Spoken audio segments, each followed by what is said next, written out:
They turned on the tap, and nothing came out. For the families of Rio Verde Foothills, a quiet stretch of desert on the edge of Scottsdale, the first day of 2023 began the way water experts had long warned it eventually would. Not with a dramatic announcement, not with a siren, just silence in the pipes. The city next door had decided, after years of quietly hauling water across the county line, that it would no longer sell to the people who lived just beyond its border. Overnight, hundreds of homes in one of the wealthier corners of the state were cut off. Residents started catching rainwater in barrels to flush their toilets. They ate off plastic plates so they wouldn't have to wash dishes. They rationed showers and stared at the last inches in their tanks like people stranded somewhere far from civilization. And all of it was happening 20 minutes from a supermarket, in the middle of one of the fastest growing regions in the United States. The people of Rio Verde were not victims of some freak accident. They were the first to feel something the state's own experts had been quietly measuring for decades. Because here is the uncomfortable truth about Arizona. The people who manage its water know the number. They know almost exactly how much water the state has, how much it uses, and how wide the gap between those two figures has grown. They have models. They have forecasts. They have precise projections stretching 100 years into the future. And yet, when you listen to the way officials talk in public, you will almost never hear them say it plainly. You will hear about resilience. You will hear about innovation. You will hear reassuring phrases like "we are not running out of water." What you will rarely hear is the actual number. So let's say it out loud. To understand the number, you first have to understand the unit. Water in the American West is measured in something called an acre-foot. 1 acre-foot is the amount of water it takes to cover an acre of land 1 foot deep. In gallons, that's about 326,000. It's roughly enough to supply 2 or 3 typical Arizona households for an entire year. Keep that image in your mind, because the numbers we are about to discuss are enormous, and they only mean something if you can picture the households behind them. And here is a second figure worth holding on to. The average person in Arizona uses somewhere around 140 gallons of water a day for everything: drinking, bathing, cooking, watering the yard. Cities have actually gotten better at this. In Phoenix, the amount of water each resident uses at home has been falling for years, a genuine success story of conservation. But you have to understand the scale, because it reveals where the real problem lives. Even if every household in the state cut back hard, even if every lawn vanished and every shower ran cold, it would barely move the needle against the true volume of water leaving Arizona's account. The households are not the reason the ground is sinking. Arizona uses around 7 million acre-feet of water every single year. That water comes from 3 main places. Some of it flows down the Colorado River. Some comes from other rivers and reclaimed sources. And a huge portion, roughly 40%, is pumped up from underground, from ancient aquifers that took thousands of years to fill and that, once drained, do not refill on any timescale that matters to a human being. That last category is the heart of the problem. Because for decades, Arizona has been pulling more water out of the ground than nature ever puts back. The technical term for this is overdraft. In plain language, it means the state is spending down its savings account, and it has been doing so for a very long time. Now, Arizona knew this was a danger as far back as 1980. That year, the state passed what was, at the time, considered the most sophisticated groundwater law in the entire country. It was hammered out behind closed doors, under threat, with the federal government essentially telling Arizona to fix its water chaos or lose funding for a massive canal project. The law created special zones called active management areas around the biggest cities, and it set a goal that sounded both reasonable and ambitious. By the year 2025, the most important of these zones, including the one around Phoenix, were supposed to reach something called safe yield. Safe yield is a beautifully simple idea. It means that the amount of groundwater you pump out each year should be balanced by the amount that naturally soaks back in. Take out what you put back. Live within your means. So here we are, past that deadline. Did Arizona reach safe yield? No. Not in Phoenix. Not in Tucson. Not in Prescott. The Phoenix area has been in continuous overdraft since 2010, pumping out far more than comes back, year after year. And here's the detail that tells you everything about how the state treats this problem. Safe yield was only ever a goal, not a requirement. There was no penalty for missing it, no law forcing anyone to produce a plan to reach it.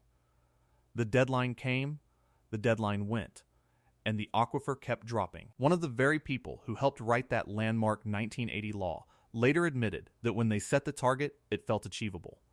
Nobody, she said, imagined the sheer scale of the growth that was coming, or the way the climate itself would turn against them. That's the groundwater story. But Arizona's water future is also chained to a river, and that river is in even deeper trouble. In 1922, the states of the West sat down to divide the Colorado River among themselves. The agreement they signed, brokered by a future president, split the river between an upper group of states and a lower group, with a set amount promised to each, and a share later guaranteed to Mexico. Arizona's slice was 2.8 million acre-feet a year. On paper, it looked generous. In reality, it was built on a lie the negotiators didn't even know they were telling. They divided up the river based on flow measurements taken during an unusually wet stretch of years. They assumed the river carried far more water than it actually does over the long run. Modern records show the river's real average flow is significantly lower than what those men promised on paper. And since the year 2000, it has been lower still. In other words, the West divided up water that was never fully there to begin with. Every drop of drought since has only widened that original gap. And Arizona sits in the worst possible seat at that table. To get federal money to build the Central Arizona Project, a 300-mile system of canals and pumps that lifts river water uphill across the desert to Phoenix and Tucson, Arizona, agreed to a brutal condition. It would be first in line to lose water when shortages came. It would take the cuts before California did. For years, that promise sat dormant, a theoretical risk. Then, the reservoirs began to fall, and the theory became a bill that came due. In 2022, for the first time in history, federal officials declared an official shortage on the Colorado River.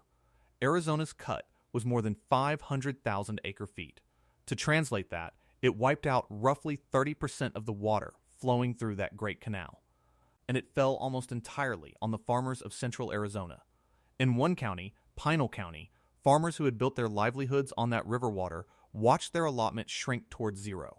Some drilled new wells and started pumping groundwater instead, simply trading one kind of deficit for another. Others let their fields go brown and fallow, planting nothing, because there was nothing to water them with. Economists projected that a large share of the farmland in that county could eventually go dry, with losses running into the tens of millions of dollars. To see just how thin the margin has become, look at the two great reservoirs that store the West's water. Lake Mead, behind the Hoover Dam, and Lake Powell, upstream, for years now, they have been draining toward levels never seen since the day they were first filled. By the summer of 2026, Lake Mead sat around a quarter full, hovering just above its all-time record low. Lake Powell actually broke its record, dropping to its lowest level ever recorded. Between them, the two reservoirs that are supposed to be the emergency savings of an entire region held only about a quarter of their combined capacity. Picture a bank vault built to hold a fortune, and now picture it nearly scraped bare. That is the buffer standing between Arizona and disaster. There is a technical phrase engineers use for the core of this crisis. They call it the structural deficit. It means that even in a normal year, the lower part of the river system loses well over 1 million acre-feet more than comes in, mostly to evaporation and the simple cost of moving water across a scorching landscape. A structural deficit doesn't go away with one good winter of snow. It is baked into the system. It drains the reservoirs a little more every year, no matter what anyone does, unless people agree to take far less than they have grown used to taking. Now let's return to the ground beneath Phoenix, because this is where the state's own honesty finally broke through, if only for a moment. In June of 2023, the governor of Arizona and the state's water department released the results of a detailed model of the groundwater underneath the Phoenix area. And the model delivered a verdict. Over the next 100 years, under current conditions, the region would face a shortfall of roughly 4.9 million acre-feet of groundwater demand that simply could not be met. Read that again. Millions of acre-feet of water that developers and cities were counting on, water that families would need, water underpinning subdivisions still drawn only on paper, would not be there. The response was quietly historic. The state stopped approving certain new housing developments that relied entirely on that groundwater. The suburbs on the far edges of Phoenix, the ones with the most aggressive growth plans, were effectively told that the water beneath their master plans did not fully exist. One booming suburb had a planning area larger than the entire city of Phoenix, mostly empty, with plans for hundreds of thousands of future residents, resting almost completely on groundwater. And now, the math had caught up. Hundreds of thousands of planned homes were quietly frozen, far more than the developers or the local officials wanted to say out loud. But here is where the language starts to slip and slide, and where you can watch the number get buried in real time. On the very same day that shortfall was announced, the governor reassured the public that nobody who had water was going to lose their water, and that the state was not out of water and would not run out. Both things were being said at once. There is a shortfall of nearly 5 million acre-feet, and also, don't worry, we are not running out. That is not a lie exactly. It is something more slippery. It is the number being technically disclosed and emotionally denied in the same breath. Why do they do this? Why measure the crisis so precisely and then describe it so gently? To understand that, you have to follow the money. Arizona's entire economy runs on growth, on home building, on new arrivals, on the promise that the desert will keep filling with subdivisions and shopping centers forever. And that promise depends on a simple belief in the minds of buyers and investors. The belief that there is enough water. The moment officials say the deficit plainly, loudly, in a way that lands, they threaten that belief. They threaten real estate values. They threaten the growth machine that funds the whole state. Years ago, one senior water official gave the game away with startling honesty, admitting that pumping the aquifers can dry up the rivers, that everyone knows it, but that changing the law would cause a huge upset to the economy. There it is. The economy is the reason the number stays quiet. And nowhere is that quiet more damaging than in rural Arizona, out beyond the managed zones, wherein most of the state groundwater pumping is barely regulated at all. No meters, no reporting, no limits. Drill a well as deep as you like, pump as much as you want, and you don't have to tell anyone. In one southeastern valley, the water table has fallen hundreds of feet. The ground itself, robbed of the water that held it up, has begun to collapse. Long cracks, called earth fissures, have opened across the desert, nearly 50 miles of them, some running for what feels like forever across the empty land. The ground has sunk, in places, more than a dozen feet since the middle of the last century, the fastest collapse anywhere in the state. And in some spots, it is still dropping several inches every single year. A stretch of highway had to be closed because of a crack. Roads buckle, foundations split. The very earth is deflating like a slow leak, and once those underground spaces where the water used to sit finally collapse, they can never hold water again. That damage is not a drought you wait out.